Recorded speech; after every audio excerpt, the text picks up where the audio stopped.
A comienzos del siglo XX, cuando Cuba aún intentaba levantarse de las heridas de la independencia, en la región de Holguín se alzaba la mansión de la temida familia Castro, un lugar rodeado de riquezas, rumores y secretos.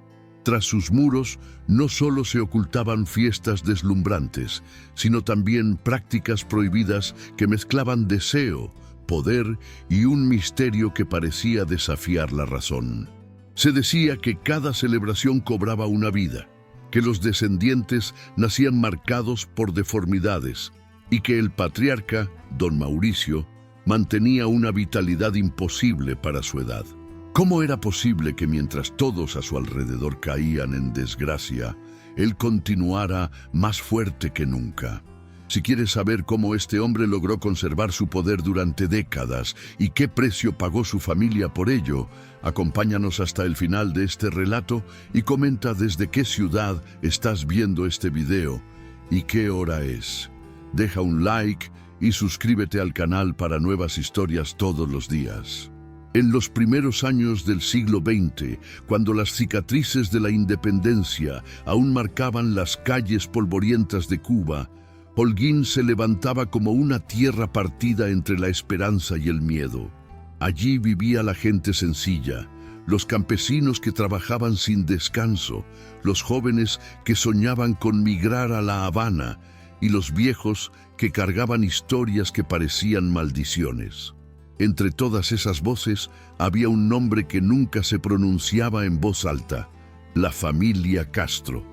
Su mansión, erguida en medio de cañaverales infinitos, no era solo un símbolo de riqueza, sino un recordatorio constante de secretos que nadie quería enfrentar. Las paredes altas y las rejas oxidadas parecían custodiar algo más que dinero. Custodiaban el pecado convertido en tradición.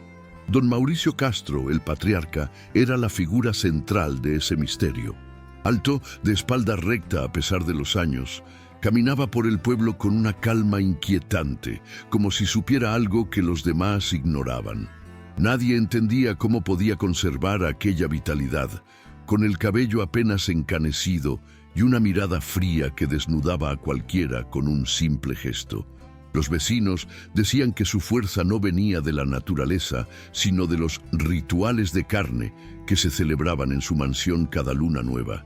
Aunque pocos habían estado dentro, las criadas que escapaban en silencio hablaban de orgías interminables, de vino derramado sobre cuerpos desnudos y de jóvenes campesinas desaparecidas que nunca más regresaban a sus casas. Los rumores sobre las prácticas de la familia corrían como pólvora en las tabernas de Holguín. Se decía que cada celebración dentro de la mansión terminaba con un silencio extraño en el pueblo, como si todos esperaran noticias de quién no volvería a casa. Las madres guardaban a sus hijas con más celo en esas noches, cerrando puertas y ventanas, rezando a los santos mientras el viento traía el eco distante de música y risas ahogadas. Los hombres, aunque temerosos, no se atrevían a enfrentar a los Castro. Sabían que quien lo hacía terminaba arruinado, expulsado de sus tierras o, peor aún, encontrado muerto en circunstancias tan extrañas que ni los curas querían oficiar misa. Ese miedo era más poderoso que cualquier cadena y mantenía a todo el pueblo en un silencio cómplice. Pero lo más inquietante eran las historias que contaban los propios sirvientes que habían logrado escapar. Una lavandera aseguraba haber visto a don Mauricio presidir banquetes donde el vino se mezclaba con sangre de animales recién sacrificados, mientras los invitados, entre ellos algunos de sus propios hijos, bailaban desnudos alrededor de las mesas. Otra criada, temblando al hablar, relataba que en los sótanos había habitaciones sin ventanas, con grilletes en las paredes y un hedor insoportable que no provenía solo de humedad. Decía que las jóvenes campesinas eran llevadas allí y que algunas salían días después con la mirada vacía, incapaces de pronunciar palabra, como si algo dentro de ellas hubiera sido arrancado para siempre. Aunque muchos dudaban, La expresión rota de esas mujeres que regresaban era imposible de fingir y confirmaba los peores temores. Los Castro no solo dominaban por riqueza, sino por un poder oscuro que se alimentaba del dolor ajeno. Los ancianos del pueblo recordaban que la mansión no siempre había sido un lugar de miedo. Décadas atrás, antes de que los rumores se hicieran imposibles de ocultar, la familia organizaba fiestas abiertas a la comunidad, bodas, bautizos y reuniones donde se servían dulces de caña y vino traído desde España. Sin embargo, con el tiempo, esas celebraciones se cerraron solo a los Castro y a unos pocos invitados escogidos, casi siempre hombres poderosos que llegaban en carruajes con cortinas cerradas. Fue entonces cuando el brillo de los candiles pasó a ser un destello siniestro en la distancia, y los cantos alegres se transformaron en un murmullo que erizaba la piel. Los viejos decían que la riqueza se había convertido en una prisión. La mansión, que alguna vez acogió, ahora devoraba. Nadie podía explicar cómo, pero a medida que se multiplicaban los secretos, también lo hacían las deformidades en los descendientes, como si las paredes mismas exhalaran corrupción. Había testimonios escritos en cartas escondidas por curas locales que describían detalles que iban más allá de simples chismes. En una de ellas, encontrada años después entre las páginas de un misal, un sacerdote narraba cómo fue llamado en secreto para confesar a una muchacha que había escapado de la mansión. La joven, de apenas 17 años, hablaba entre sollozos de un banquete donde fue obligada a beber de una copa con un líquido espeso y amargo antes de ser llevada junto a otros cuerpos desnudos a un salón subterráneo iluminado solo por antorchas.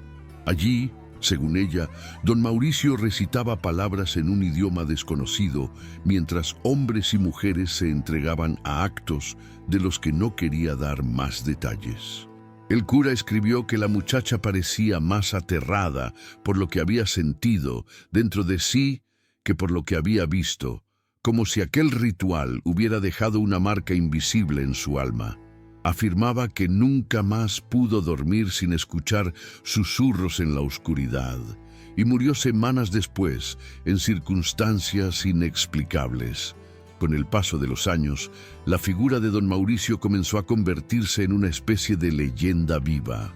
No se trataba solo de su fortuna o del temor que inspiraba, sino de la forma en que desafiaba el tiempo. Mientras otros hombres de su generación caminaban encorvados y necesitaban bastón, él seguía erguido, con un andar firme y una mirada penetrante que parecía rejuvenecer en lugar de envejecer. Algunos aseguraban que en sus manos las venas se marcaban como raíces negras y que cuando sonreía sus dientes parecían más blancos de lo normal, como si se alimentara de una energía que los demás no comprendían. En las cantinas, los campesinos susurraban que esa vitalidad era la prueba de un pacto. Cuanto más sufrimiento provocaba en los demás, más años de vida añadía al suyo. Y aunque nadie se atrevía a confrontarlo, todos sentían que algo en su presencia no pertenecía al orden natural de las cosas. Los hijos de don Mauricio, en cambio, eran la cara opuesta de aquel misterio. Desde jóvenes mostraban señales de una decadencia física que contrastaba con la fuerza del patriarca. Algunos nacían con ojos demasiado claros para la mezcla de sangres que los había concebido, otros con cuerpos torcidos o con una piel que no soportaba el sol del Caribe. En las plazas, la gente murmuraba que aquello no era simple mala suerte genética, sino el precio de la degeneración, un castigo por las uniones prohibidas dentro de la propia familia. Lo más inquietante era que, pese a su debilidad, esos hijos participaban en las mismas prácticas que los habían condenado, como si repitieran un ciclo interminable. Una vieja comadrona del pueblo contó haber atendido a una de las mujeres Castro durante un parto y juraba que el niño nacido no lloró al salir, sino que rió con un sonido tan extraño que los presentes quedaron petrificados. Ese relato, escrito en secreto en un cuaderno de partera, fue pasado de mano en mano como prueba de que lo que sucedía dentro de la mansión no tenía explicación natural. Las noches en Holguín adquirieron un aire distinto cada vez que la luna llena iluminaba los cañaverales. Los perros ladraban sin cesar, los gallos cantaban a destiempo y los ancianos aseguraban que el viento soplaba con un gemido humano cuando pasaba cerca de la mansión de los Castro. En esas madrugadas, los pocos que osaban acercarse a los límites de la finca contaban haber visto luces que danzaban en las ventanas del piso alto, como si fueran llamas vivas moviéndose de un lado a otro. Otros afirmaban haber escuchado carcajadas femeninas mezcladas con cánticos graves, tan profundos que hacían vibrar el pecho. Lo curioso era que, al amanecer, todo quedaba en silencio, y la casa, imponente y cerrada, parecía dormida bajo el sol ardiente del Caribe, como si nada hubiera ocurrido. Era ese contraste lo que más alimentaba el miedo. El mal se disfrazaba de rutina. En una ocasión, un joven campesino llamado Rafael desapareció tras haber sido visto por última vez cortando caña en los terrenos cercanos a la mansión. Su madre, desesperada, golpeó las puertas de la casa de los Castro exigiendo respuestas, pero solo fue recibida por un criado que negó haberlo visto. Días después, la mujer juró haber reconocido la camisa de su hijo secándose en los cordeles de la servidumbre, manchada de algo que parecía vino oscuro. El pueblo entero lo comentaba en voz baja, pero nadie se atrevió a enfrentar a don Mauricio. La familia de Rafael terminó por marcharse de Holguín, rota por el dolor y el silencio. Desde entonces, cada desaparición fue asociada directamente a las fiestas de la mansión, como si la tierra misma se los tragara. Los vecinos comenzaron a decir que Holguín tenía un precio de sangre y que cada celebración de los Castro debía cobrarse una vida joven para mantener intacto el poder del patriarca. Los sacerdotes de la región también se vieron arrastrados a ese laberinto de rumores y miedos. Algunos intentaron denunciar lo que ocurría, pero la influencia de la familia era tan fuerte que sus voces se apagaban antes de llegar a la diócesis de Santiago. Había uno, el padre Esteban, que durante años insistió en que la mansión estaba marcada por la herejía. Relataba desde el púlpito que había visto símbolos tallados en las puertas traseras, cruces invertidas mezcladas con signos extraños que no reconocía. Sin embargo, tras semanas de predicar contra los Castro, el sacerdote fue hallado muerto en su propio despacho con un gesto de horror congelado en el rostro y sin señales de violencia física. Los médicos locales no supieron dar una explicación y la noticia se extendió como pólvora. Enfrentar a los Castro no solo era peligroso, era un suicidio. Desde entonces, los curas preferían callar y limitarse a rezar en privado, dejando al pueblo atrapado en la oscuridad. Al mismo tiempo, comenzaron a circular testimonios de viajeros que habían pasado por Holguín y habían sido invitados a las fiestas en la mansión. Un comerciante español escribió en su diario que tras aceptar la invitación de don Mauricio fue llevado a un salón donde se celebraba un banquete interminable. Describía mesas llenas de frutas, carnes y vinos, pero lo que más le perturbó fueron los juegos que comenzaban cuando la medianoche caía. Según él, los anfitriones invitaban a los presentes a cubrirse los ojos con máscaras, y lo que seguía era un desfile de cuerpos desnudos, mezclando besos, gritos y cánticos. El comerciante confesaba que huyó antes del amanecer, incapaz de soportar lo que veía, y juraba que nunca en su vida había sentido tanto asco y fascinación al mismo tiempo. Ese diario, años después, fue encontrado en un baúl olvidado en La Habana, y aunque muchos dudaban de su autenticidad, Quienes lo leyeron coincidían en que encajaba perfectamente con los rumores que durante décadas habían acompañado a la familia Castro. Con el tiempo, la mansión de los Castro se convirtió en un personaje más del pueblo, una sombra viva que dominaba incluso a quienes nunca habían cruzado sus puertas. Los niños eran advertidos de no acercarse a los cañaverales que la rodeaban, pues decían que podían escuchar voces que los llamarían por su nombre. Algunos aseguraban que, al pasar cerca de los portones, se percibía un olor extraño, una mezcla de incienso quemado y carne podrida que se impregnaba en la ropa y no desaparecía con nada.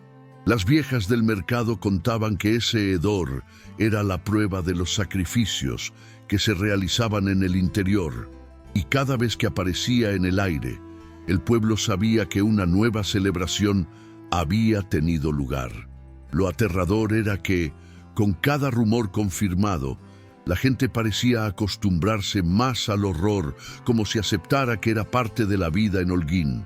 Aún así, existían quienes intentaban resistirse a esa normalización. Un grupo de jóvenes, movidos por la indignación tras la desaparición de una amiga, planearon entrar a la mansión en secreto una noche de tormenta. Se armaron con machetes y antorchas, convencidos de que podían encontrar pruebas de los crímenes de la familia. Sin embargo, solo uno de ellos regresó con vida y lo hizo en un estado tan deplorable que nunca volvió a hablar con claridad. Se limitaba a repetir frases incoherentes, mencionando figuras encapuchadas, cuerpos colgados del techo y un círculo de fuego que no se apagaba con la lluvia. Su mirada perdida y sus manos temblorosas eran testigos silenciosos de lo que había presenciado. El resto del grupo desapareció sin dejar rastro, y desde entonces ningún otro joven del pueblo volvió a intentar desafiar a los Castro. Esa noche quedó grabada en la memoria colectiva como la prueba definitiva de que la mansión no era un simple lugar de fiesta, sino una trampa mortal que devoraba a todo aquel que osara entrar sin invitación. El único joven que había regresado de aquella incursión se llamaba Mateo, hijo de un humilde carpintero del pueblo. Antes de la tragedia, era conocido por su carácter alegre y su habilidad para fabricar muebles que parecían tallados con una paciencia infinita. Pero después de esa noche, Mateo se convirtió en un fantasma de sí mismo. Pasaba los días sentado en la puerta de su casa, mirando fijamente los cañaverales, como si esperara que algo o alguien saliera de allí para buscarlo. Los vecinos intentaban hablarle, pero él apenas respondía con monosílabos.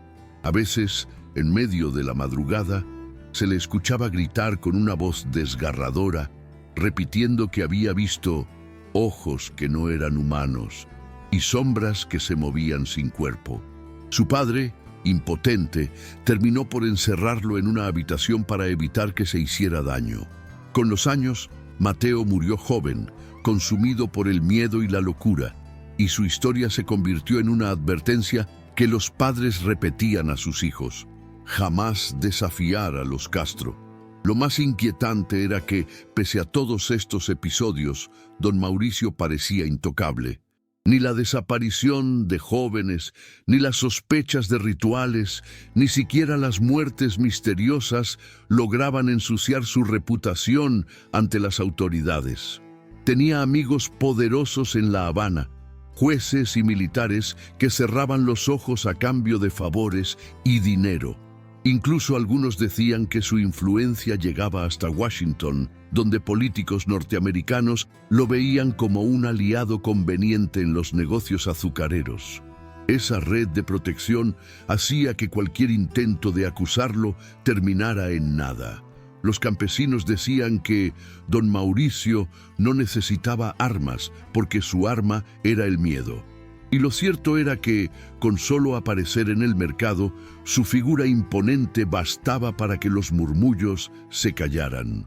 Los más ancianos, resignados, afirmaban que no era un simple hombre, sino un guardián de secretos tan antiguos como los propios cañaverales, y que enfrentarlo equivalía a enfrentarse al mismo diablo vestido de hacendado. Con los años, la mansión fue acumulando una reputación tan pesada que ni los propios descendientes de los Castro podían cargar con ella sin quebrarse. Los hijos de don Mauricio crecieron entre lujos y excesos, pero también entre deformidades físicas y silencios cargados de vergüenza. Algunos fueron enviados a internados en La Habana o incluso a colegios en España, con la esperanza de alejarlos del ambiente envenenado de Holguín. Sin embargo, ninguno lograba escapar del estigma. Volvían enfermos, con los cuerpos desgastados a una edad temprana o con comportamientos tan erráticos que las criadas los describían como bestias disfrazadas de hombres. Una hija en particular, llamada Clara, era recordada por su belleza hipnótica y su risa perturbadora. Podía fascinar a cualquiera en las calles, pero cuando hablaba en privado, pronunciaba frases incoherentes, como si repitiera oraciones que había escuchado en los rituales. La gente decía que ella era la prueba viviente de que la degeneración de los Castro ya no se podía ocultar tras vestidos elegantes ni joyas relucientes. La situación llegó a un punto tan grotesco que incluso los aliados más cercanos comenzaron a distanciarse. Comerciantes que antes competían por una invitación a las fiestas, ahora buscaban excusas para evitarlas. Algunos afirmaban que, en sus últimos años, las celebraciones se habían vuelto más oscuras y desprovistas de cualquier intento de simulación. Ya no eran banquetes con música y brindis, sino reuniones silenciosas en los sótanos, donde la penumbra dominaba y solo se escuchaban respiraciones agitadas y cantos lejanos. Los criados nuevos, traídos de otras regiones, rara vez duraban más de unos meses, y muchos desaparecían sin cobrar el último salario. La mansión, que en algún momento había sido símbolo de poder y hospitalidad, se transformó en un lugar maldito al que nadie quería acercarse. Incluso de día, con el sol bañando sus paredes, parecía respirar un aire pesado, como si estuviera viva y guardara en su interior un secreto que nunca sería revelado del todo. Uno de los momentos más recordados por los ancianos de Holguín ocurrió en una tarde de agosto, cuando una tormenta repentina cubrió el cielo y los relámpagos parecían caer sobre la mansión misma. Durante horas, los truenos resonaron como cañonazos, y en medio de ese caos natural, varios vecinos afirmaron haber visto figuras desnudas corriendo por los jardines, iluminadas por destellos de luz. Eran cuerpos pálidos, algunos de ellos grotescamente deformados, que se movían como si no pertenecieran al mundo de los vivos. Una mujer mayor, doña Eulalia, juraba que escuchó a una de esas figuras gritar su nombre en un tono burlón, pese a que ella jamás había puesto un pie dentro de la finca. Lo relató tantas veces que la gente terminó creyendo que aquel día las puertas de la mansión se abrieron sin querer y lo que estaba escondido se dejó ver, aunque solo por unos segundos. Esa tormenta quedó grabada en la memoria colectiva como una advertencia. El cielo mismo parecía rebelarse contra los Castro. A partir de entonces, muchos empezaron a hablar de señales claras de maldición. Los campos de caña, que siempre habían sido fértiles, comenzaron a marchitarse sin explicación aparente, dejando cosechas pobres que arruinaban a los jornaleros. Los animales de la finca nacían muertos o enfermos, y hasta el agua de los pozos tenía un sabor metálico que nadie se atrevía a beber. Los más supersticiosos afirmaban que la tierra estaba contaminada por los pecados cometidos en la mansión, como si cada gota de sangre derramada en los rituales hubiera envenenado los cimientos mismos de la propiedad. Sin embargo, y para desconcierto de todos, la riqueza de los Castro no disminuía. Siempre había oro en sus arcas, siempre había vinos importados y vestidos de seda para las mujeres de la casa. Era como si, cuanto más se hundía el entorno, más fuerte se mantenía el patriarca. Don Mauricio aparecía en el pueblo con la misma energía de siempre, altivo y sereno, mientras a su alrededor todo parecía deteriorarse lentamente, como si él absorbiera la vida de lo que lo rodeaba. Fue en ese contexto cuando comenzaron a surgir las historias de apariciones dentro y fuera de la mansión. Los peones que trabajaban en los cañaverales más cercanos aseguraban ver, al caer la tarde, siluetas femeninas caminando entre las plantas como si buscaran escapar de algo. Una vez, un muchacho llamado Tomás contó que una de esas figuras se le acercó a pocos metros. Era una joven de cabellos enredados, con la piel cubierta de moretones, que lo miró con desesperación antes de desvanecerse como humo frente a sus ojos. Al regresar al pueblo, Tomás juró que la reconocía de las descripciones de una muchacha desaparecida meses atrás. Desde entonces, los jornaleros se negaban a trabajar en las noches, convencidos de que los espíritus de las víctimas seguían vagando por la finca, reclamando justicia. Esa creencia se transmitía de generación en generación y hasta los más escépticos admitían que, al pasar frente a la mansión, sentían un escalofrío imposible de explicar. Los propios descendientes de los Castro parecían estar marcados por esas presencias. Algunos aseguraban escuchar voces en los pasillos de la casa, susurros que los llamaban por su nombre mientras dormían. Una nieta de don Mauricio, llamada Isabel, escribió en su diario que no podía conciliar el sueño sin sentir una respiración ajena sobre su rostro, incluso cuando su habitación estaba cerrada con llave. En esas páginas, que más tarde serían encontradas en un cofre abandonado, describía cómo las sombras se arrastraban por las paredes, tomando formas humanas que se disolvían al amanecer. Isabel murió con apenas 19 años, consumida por una fiebre que ningún médico pudo diagnosticar.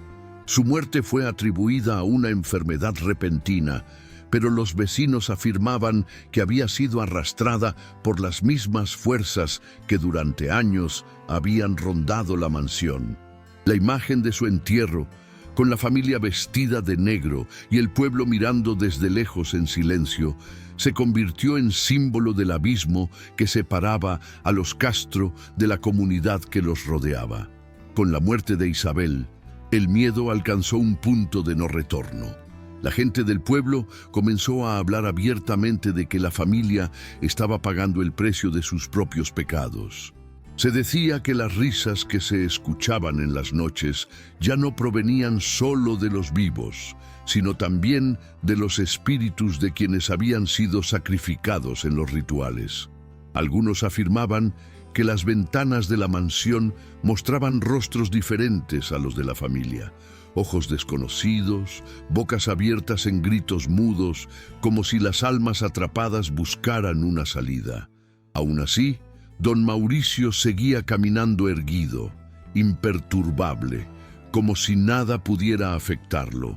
Su serenidad, en lugar de tranquilizar, aumentaba el pánico porque daba la sensación de que aquel hombre tenía un control absoluto sobre la frontera entre la vida y la muerte. En cada gesto suyo había una certeza que helaba la sangre. Él sabía exactamente qué estaba ocurriendo. Los años siguientes confirmaron que la maldición no se detendría. Los nietos nacían cada vez más frágiles, con cuerpos que parecían marchitarse desde la infancia. Algunos vivían apenas semanas, otros alcanzaban la adolescencia para morir de enfermedades inexplicables. Los médicos enviados desde La Habana daban diagnósticos confusos, pero ninguno podía ofrecer una solución. Las parteras del pueblo, en cambio, murmuraban que esos niños eran hijos de la carne maldita, concebidos en un ciclo de incesto que había roto las leyes de la naturaleza. Mientras tanto, las fiestas en la mansión se hacían más secretas, casi clandestinas, pero nunca cesaban. El eco de los tambores y las melodías graves seguía escuchándose en las noches de luna llena, recordándole a todos que el pacto seguía en pie. Cada vez que un niño moría o una muchacha desaparecía, el pueblo relacionaba el hecho con esas celebraciones, convencido de que la vitalidad de don Mauricio se sostenía con el sacrificio de los más débiles.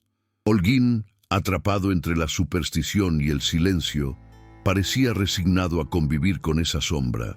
Con el paso del tiempo comenzaron a aparecer grietas visibles en la fachada impenetrable de la familia. Una tarde, una de las criadas más antiguas, llamada Magdalena, decidió abandonar la mansión después de décadas de servicio.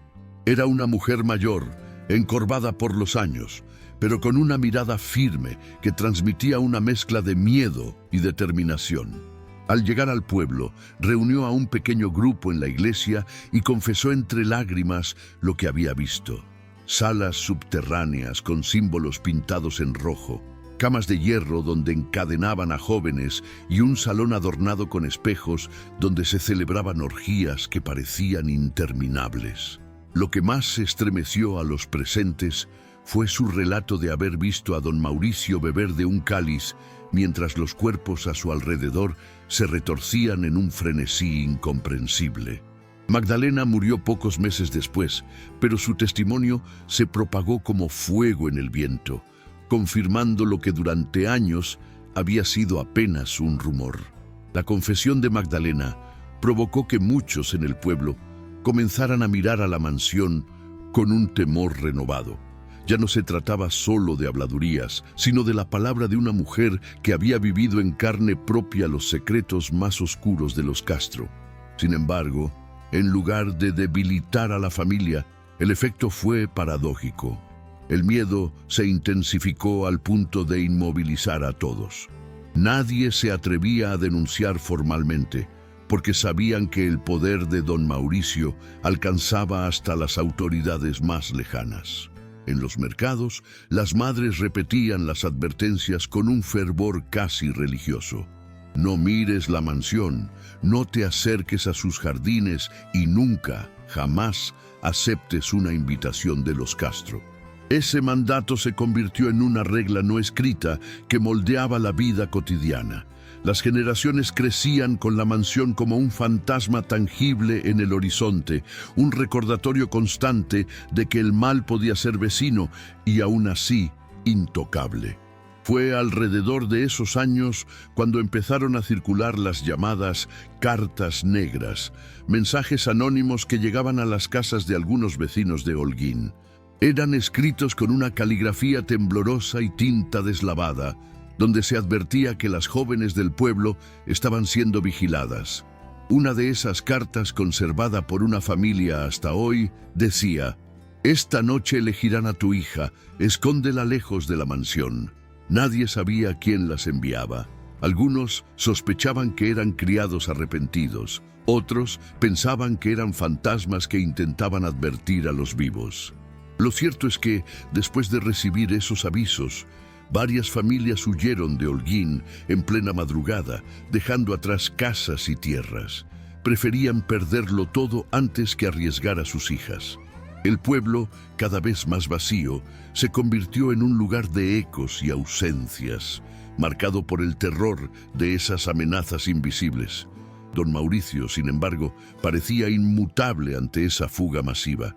Continuaba asistiendo a misa los domingos, ocupando la primera fila con su porte elegante, saludando a todos con una cortesía que rozaba lo insultante. Mientras el templo se llenaba de murmullos y miradas huidizas, él rezaba con devoción impecable, como si nada de lo que se decía de su familia lo tocara. Algunos decían que esa era la mayor perversión, mostrarse como un hombre piadoso mientras en su mansión ocurrían atrocidades innombrables. Había quienes afirmaban que, al verlo comulgar, sentían que la hostia se ennegrecía en su lengua, aunque tal vez fuera solo el reflejo del miedo colectivo. Con cada domingo que pasaba, la contradicción entre su imagen pública y lo que se sabía en secreto crecía, alimentando la idea de que los Castro no solo estaban protegidos por autoridades humanas, sino por fuerzas mucho más antiguas y oscuras. Una de las historias más repetidas en Holguín ocurrió durante una procesión religiosa en honor a la Virgen de la Caridad. Todo el pueblo se había reunido en la plaza central, llevando velas y cánticos, cuando de repente los Castro aparecieron en fila, encabezados por don Mauricio. Vestidos de negro riguroso, avanzaron con un aire solemne que heló la sangre de los presentes. Nadie esperaba su aparición, y el silencio se apoderó de la multitud. Fue entonces cuando, según varios testigos, las velas comenzaron a apagarse una por una, como si un viento invisible recorriera el lugar. La procesión se detuvo en seco, y muchos interpretaron el hecho como una señal de rechazo divino hacia aquella familia. Don Mauricio, en cambio, levantó la cabeza y sonrió apenas, como si se sintiera dueño incluso de la voluntad del fuego. Esa noche la plaza entera quedó marcada por un rumor imposible de acallar. Los Castro no temían a Dios, porque habían hecho pactos con otras fuerzas. Después de aquel episodio, la relación entre la iglesia y la familia se volvió todavía más ambigua. Los sacerdotes seguían oficiando misas a las que asistían los Castro, pero siempre con un nerviosismo evidente. En privado, algunos confesaban que no podían negarse a recibirlos, porque hacerlo significaba arriesgar sus vidas. Otros decían que aceptaban su presencia como una forma de vigilar de cerca al enemigo, aunque nunca se atrevieron a enfrentarlos abiertamente. Lo paradójico era que la comunidad, en lugar de rebelarse, se hundía aún más en la resignación. Muchos creían que la fe no podía vencer a los Castro, y esa idea se transmitía como un veneno. Las plegarias ya no eran para que se hiciera justicia, sino para que al menos las desgracias no cayeran sobre sus propias casas.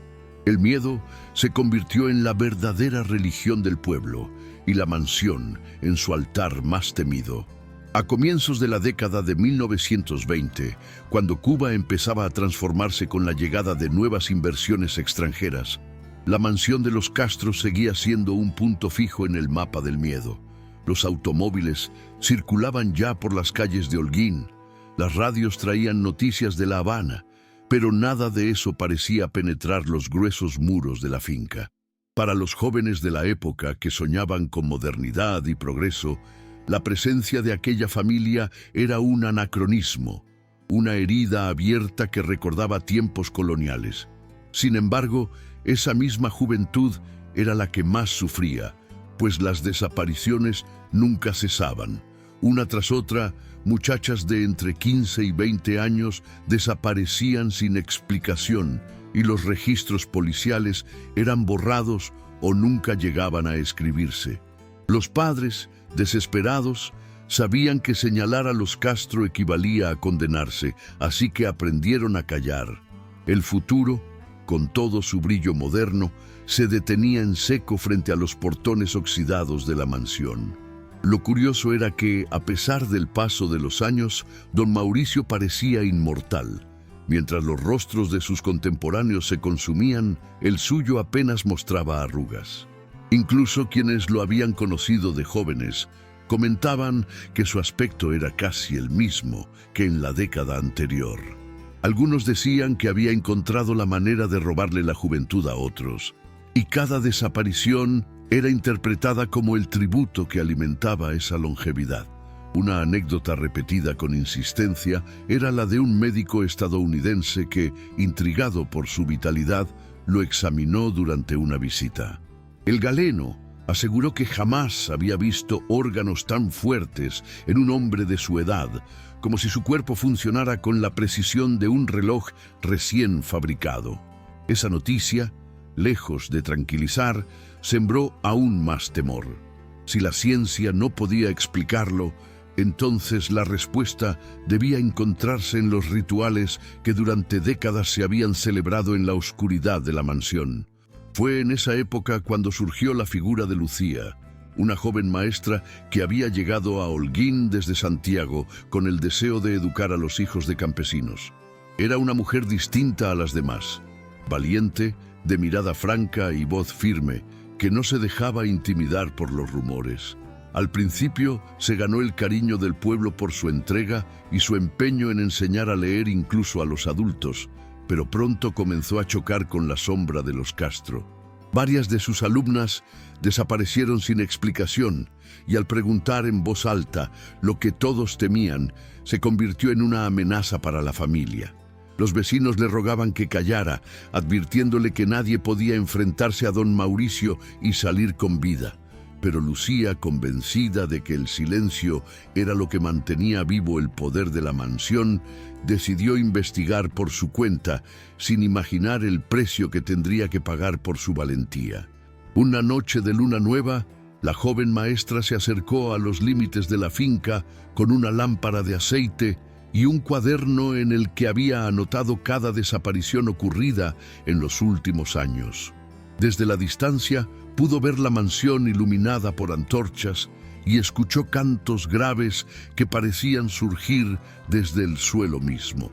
Según contaría después en cartas que envió en secreto a un colega en Santiago, vio desfilar a varias figuras encapuchadas hacia los sótanos de la casa. Entre ellas reconoció a un par de niñas que habían sido sus alumnas, obligadas a caminar desnudas y en silencio. El horror de aquella visión la acompañaría el resto de su vida, pero no se quedó inmóvil. Logró escribir con detalles lo que observó y escondió esas páginas en la escuela donde trabajaba. Décadas más tarde, cuando la mansión ya estaba en ruinas, esas cartas fueron halladas, confirmando con crudeza lo que generaciones enteras habían temido. El testimonio de Lucía circuló en secreto durante años, pasado de mano en mano como un tesoro peligroso. Muchos lo leían a escondidas, con las ventanas cerradas y las lámparas apagadas, temiendo que los propios Castro pudieran enterarse de su existencia. Era la primera vez que alguien describía con tanta precisión lo que ocurría dentro de la mansión. Los cantos que parecían invocar fuerzas invisibles, los cuerpos obligados a danzar alrededor de símbolos dibujados en el suelo, y la figura de don Mauricio en el centro, erguido como un sacerdote de un culto prohibido. La maestra escribía que lo más perturbador no eran los rituales en sí, sino la serenidad con que se realizaban, como si no fueran actos de horror, sino costumbres familiares que habían pasado de generación en generación. Quienes leyeron esas páginas aseguraban que las palabras transmitían un frío extraño, como si hubieran absorbido parte de la oscuridad que intentaban denunciar.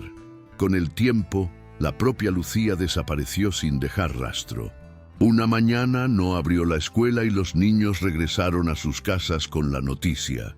Su pequeña vivienda estaba intacta, con sus pertenencias ordenadas, el cuaderno de clases sobre la mesa y una vela consumida hasta la mitad.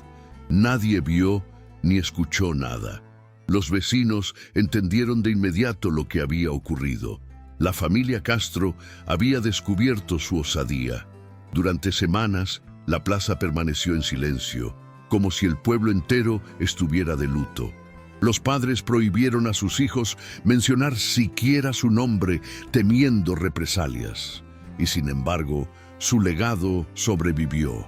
Cada palabra escrita en sus cartas se convirtió en un eco que atravesó generaciones, reforzando la idea de que los secretos de la mansión no eran inventos de borrachos ni cuentos de viejas, sino verdades terribles que habían costado la vida a quienes se atrevieron a exponerlas. La desaparición de Lucía marcó el inicio de una etapa aún más oscura para la familia. Don Mauricio, ya anciano según los calendarios, parecía desafiar el tiempo con una vitalidad que resultaba antinatural. Sus hijos y nietos, en cambio, se marchitaban uno tras otro, como flores expuestas a un sol abrasador. Algunos murieron jóvenes, otros se consumieron lentamente en habitaciones cerradas, pero todos dejaban tras de sí un aire de tragedia inevitable. El pueblo empezó a decir que la vida de los Castro era como un reloj invertido. Mientras uno de ellos se fortalecía, los demás caían en desgracia. Esa creencia se reforzaba cada vez que don Mauricio aparecía más vigoroso en el mercado, con un brillo en los ojos que contrastaba con los cuerpos enfermos de sus descendientes. Para muchos no cabía duda. Él absorbía la energía de su propia sangre, sacrificando a los suyos para mantenerse en pie. El deterioro de la descendencia se volvió imposible de ocultar. Una nieta, Emilia, fue vista en el balcón de la mansión con la piel tan pálida que parecía transparente, y los campesinos juraban que podían distinguir las venas azules bajo su rostro. Otro nieto, Alejandro, deambulaba por el pueblo con un andar torpe, murmurando palabras sin sentido, mientras las moscas lo seguían como si su cuerpo emanara un olor dulce y podrido al mismo tiempo. Cada aparición de estos jóvenes alimentaba nuevas leyendas. Unos decían que eran víctimas de malformaciones por incesto, otros aseguraban que eran el resultado de experimentos realizados en los sótanos de la mansión. Lo cierto es que, mientras ellos se descomponían en vida, don Mauricio continuaba como una figura casi inmortal. Su presencia era una paradoja que corroía la lógica, y el pueblo entero comprendía que aquel hombre no se sostenía con bendiciones, sino con un pacto que había convertido a su familia en una ofrenda perpetua. Fue entonces cuando la mansión empezó a mostrar su propia decadencia, como si los muros también pagaran el precio de los pecados acumulados.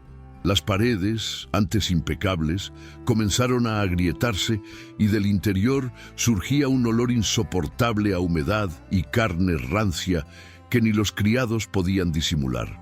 Los techos dejaban filtrar la lluvia y los jardines, antes cuidados con esmero, se convirtieron en un laberinto de maleza donde apenas se distinguían las estatuas corroídas por el tiempo. Sin embargo, lo que más perturbaba eran las noches en que las ventanas se iluminaban sin que nadie hubiera encendido lámparas dentro. Los campesinos aseguraban ver siluetas moverse en habitaciones abandonadas, sombras alargadas que se estiraban como si buscaran escapar. El deterioro de la casa parecía un espejo del destino de la familia. Todo se desmoronaba, excepto la figura de don Mauricio, que seguía de pie, firme, como si se alimentara de esa ruina. El pueblo empezó a convencerse de que la mansión estaba maldita y que ningún miembro de la familia sobreviviría a la siguiente generación. Los rumores hablaban de llantos que se escuchaban desde kilómetros de distancia, de puertas que se abrían solas y de caballos que se negaban a acercarse a los portones oxidados. Incluso los comerciantes que traían provisiones preferían dejarlas en el camino, sin atreverse a cruzar el umbral. En las noches de luna llena, los más valientes aseguraban haber visto a don Mauricio caminando por los corredores con una vela en la mano, acompañado de figuras translúcidas que lo seguían en silencio. Para muchos, no se trataba ya de criados ni de invitados, sino de las almas de aquellos que habían sido sacrificados. El hecho de que nadie se atreviera a entrar para comprobarlo reforzaba la idea de que la mansión no era una simple construcción, sino un sepulcro habitado que seguía respirando con vida propia. La muerte de don Mauricio llegó de manera tan extraña como había sido su vida. No hubo enfermedad, ni accidente, ni señal alguna que anunciara el final. Simplemente, una mañana, los criados encontraron su cuerpo sentado en el gran sillón del salón principal, con los ojos abiertos y una leve sonrisa en el rostro. Tenía la misma postura erguida de siempre, como si todavía respirara, pero estaba frío como mármol. Lo más inquietante fue que, alrededor de su cuerpo, se hallaron restos de cera derretida formando un círculo perfecto, como si la vela que sostenía en la mano hubiera dibujado un último ritual antes de extinguirse. El médico que lo examinó afirmó que nunca había visto un cadáver con tal rigidez, y mucho menos con aquella expresión de paz perturbadora. El pueblo entero acudió a ver el cortejo fúnebre, no por respeto, sino por la necesidad de comprobar que aquel hombre realmente estaba muerto. Sin embargo, la muerte del patriarca no trajo la liberación que muchos esperaban. Por el contrario, fue como si el peso de todos los pecados acumulados cayera de golpe sobre la familia. Los hijos y nietos que aún sobrevivían enfermaron casi al mismo tiempo, consumidos por fiebres extrañas, alucinaciones y un deterioro tan rápido que parecía imposible. La mansión se convirtió en un hospital improvisado con gemidos que se escuchaban desde la carretera. Una tras otra, las habitaciones fueron quedando vacías, hasta que apenas quedaban unos pocos herederos arrastrando los pies por los pasillos como espectros vivos.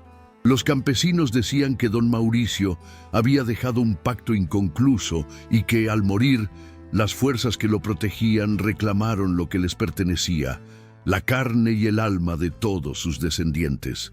La caída de los Castro, lenta y aterradora, fue vista como un castigo divino, aunque nadie en el pueblo se atrevía a celebrarlo en voz alta.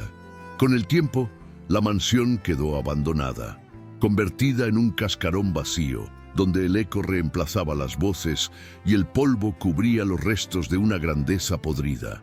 Los portones se oxidaron, los vitrales se hicieron añicos y los jardines se transformaron en selvas indomables. Los pocos curiosos que se atrevieron a entrar después del colapso de la familia hablaban de habitaciones heladas, como si el aire mismo hubiera quedado atrapado en otro tiempo. Decían que los espejos seguían reflejando figuras que no estaban allí y que en las noches de tormenta se oían gritos femeninos resonando desde los sótanos. La gente del pueblo, aún décadas más tarde, prefería rodear el lugar en vez de cruzar frente a sus muros, convencida de que quienes habían muerto en los rituales nunca habían dejado de habitarlo. Hoy, más de un siglo después, los restos de la familia Castro sobreviven solo en la memoria y en los susurros que se transmiten entre generaciones. Los ancianos todavía afirman que la vitalidad imposible de don Mauricio fue comprada con sangre inocente y que su linaje quedó marcado por las prácticas prohibidas que lo sostuvieron en vida. Algunos viajeros se acercan a la ruina buscando emociones, pero casi todos se marchan con la sensación de haber sido observados por ojos invisibles. La mansión, en su silencio imponente, sigue siendo un recordatorio de que la riqueza no puede ocultar para siempre la podredumbre moral. En Holguín, nadie pronuncia el apellido Castro sin un escalofrío, porque más allá de la historia y los rumores, persiste la certeza de que algo oscuro permanece allí, aguardando en las sombras. Esa fue la herencia de una familia que cambió su honor por poder, y cuyo nombre, hasta hoy, es sinónimo de miedo. Y así termina la historia de la enigmática familia Castro y de los oscuros secretos que marcaron para siempre a Holguín. Si te gustó este relato y quieres conocer más historias como esta, no olvides suscribirte al canal y acompañarnos en cada nuevo episodio donde revelamos los misterios más ocultos del pasado.